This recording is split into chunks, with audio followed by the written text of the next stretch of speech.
All right, so we're going to do basic bird identification, and so we'll have a slideshow up here in a minute, and I'll go back and forth between the slideshow and myself. But obviously, what you want to see more is some information to help you identify birds better. Especially, right now, bird watching is becoming a very popular hobby. Due to some folks have a significant more time on their hands, and some people are just also wanting to connect to nature. So we'll jump into that. I'll transition over to the presentation. I'll be talking throughout it. Feel free to ask lots of questions. Blow up the comment section. Questions if you can identify the bird that's on the slide, because it's a bird presentation. There are going to be a lot of pictures of birds. Flex your bird knowledge over there in the comments section. And hello to everyone. I see we've got folks from Michigan and California, and this will be relevant across North America, whether you live in the United States or Canada. This information is useful everywhere. Even once you leave the US, you can still use this information, because this is how to go through the process of identifying birds, not how to identify North American birds, okay? So lots of questions over in the comment section. I'll see them. I'll answer them live. That's why I'm doing this live and not pre-recorded, so that I can see your questions and I can give you answers as part of the slideshow. Now, there is a 20-second delay, so sometimes you're going to be seeing things a little bit slower than I've said it, okay? So lots of questions in the comment section. Let's get going. And if you're a troll and just here to say mean and nasty things in the comment section, I will open a can of UV light on you so fast and turn you to stone, you won't even know what happened. Okay, let's jump in. Okay, so, and again, if you know the birds, flex your bird knowledge over in the comments section. I love it. I love it. Okay. My name's Zach Hutchinson, and I started flocking around. And flocking around, it's just a fun time. It's a fun time with birds. It's the easiest way to put it. We're just here goofing around, having a great time. Okay. And so a little bit about me. My day job is with birds. Flocking around is my nighttime job, or my baby. So my daytime job, I coordinate a lot of community science efforts for a certain bird organization. But since this isn't sponsored or anything by them, I don't want to mention them and cross those lines. But one of the things I do is I am a licensed master bander through USGS, and so I get to see a side of birds that a lot of folks don't get to see. And so you're going to see a lot of up close and personal shots of birds that you might not always get to see in the field, but it will help to accentuate things we want to focus on in identification. If you have social media, you're probably already following us on Flocking Around. Make sure to share this live video with people that would have interest in it, and then also make sure to follow us on Instagram if you have Instagram, Twitter if you have Twitter, all those things. Okay. All right. And then, of course, we have our website. But again, if you're following the page here, you probably have already been to the website. So let's jump into bird ID basics. Now, if you haven't already figured out what this bird is, it is a type of oriole. Not a lot of bright orange birds in North America, so we're able to narrow it down to oriole pretty fast just because of that look. And this is the Bullock's oriole. Okay. So bird nerds, people who are really into birds, and I would raise my hand at that nomer there. I'm a bird nerd. So what do they usually have for gear? Because you have to start somewhere. So let's start with gear. They're going to have binoculars. They're going to have scopes. They're going to have field guides galore. They're going to have checklists and life lists and apps and CDs and software and just et cetera, et cetera, et cetera. Okay. But you don't need all that. Okay. To go bird watching, to enjoy identifying birds, all you really need is time, a little bit of patience, okay, because birds are shy sometimes. You need the birds, right? You can't go somewhere where there aren't birds. Don't go stand in a cement factory, okay? You're not going to find birds in there probably, although maybe a house sparrow. You just never know. And then some additional things you could use are binoculars and a field guide. But again, not essential to learning to identify birds, okay? So let's start with, if you're going to get some gear, optics, okay? Optics can be overwhelming. There's a lot of numbers, there's a lot of brands, and there's a lot of high prices, okay? You don't need the high dollar stuff to get good binoculars, okay? So first, let's go over what the numbers mean, okay? So the first number, that's magnification. That's how many times the power of your eye, your binoculars, are giving you, okay? And then the second number, all right, that's the diameter of the front lens, and that is how much light is being allowed in. So the larger that number, theoretically, the more light you should have entering your binoculars, which is great for low light situations, okay? Now, of course, then there's other things that go into it, you know, glass quality, and some of the internal elements that, you know, I don't make binoculars. I can't tell you all the differences between all of them. And you'll find prices anywhere from $200 to $2,000, but you don't need to spend that much. Some of my favorite binoculars are the $60 pair of Celestron 8x42s.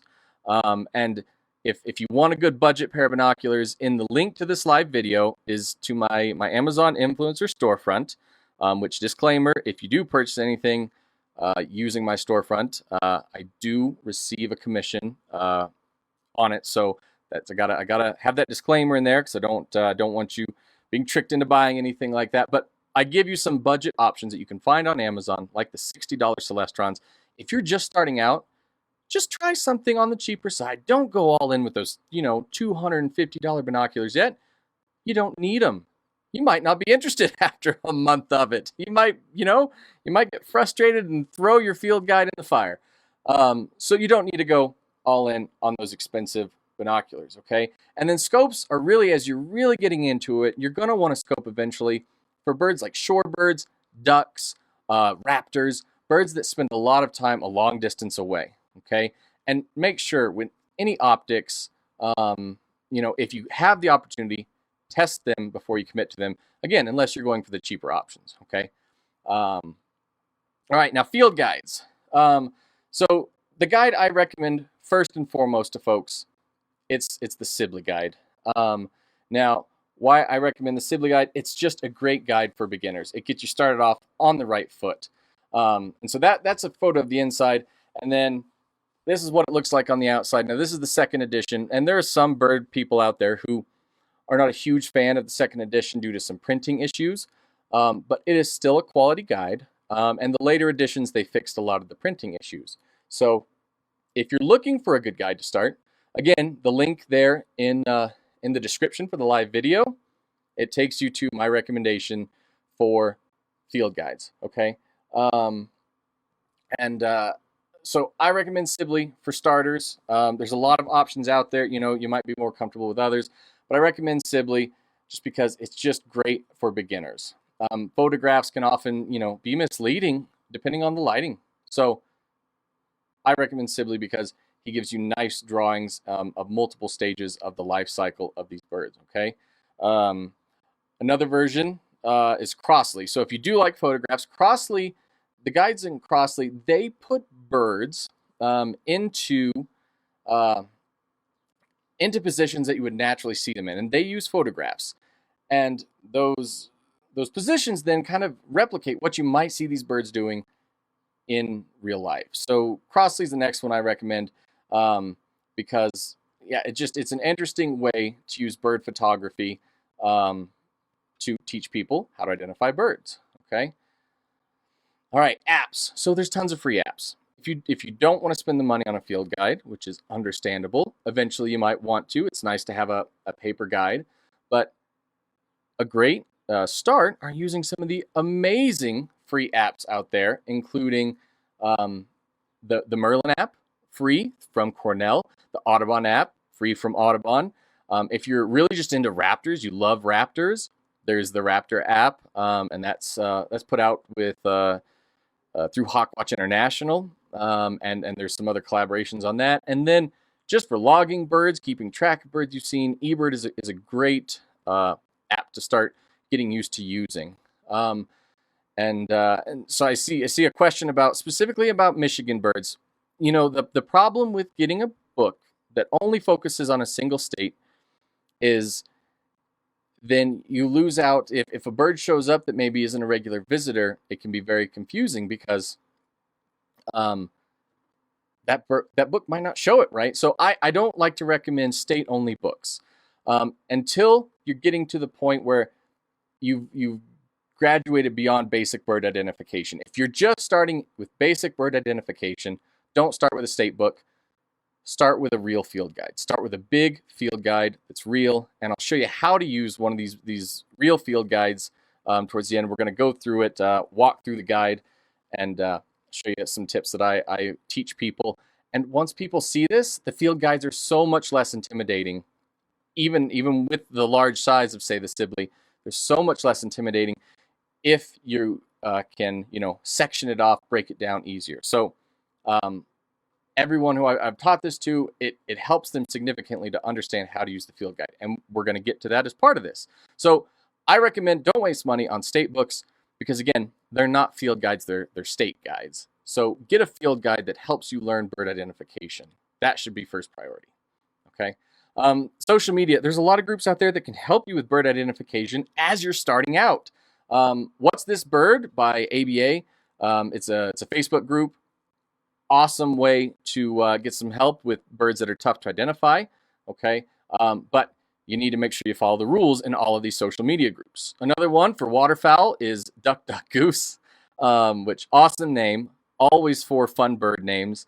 That one can help with a lot of the crazy waterfowl that you can find because waterfowl are known to hybridize frequently.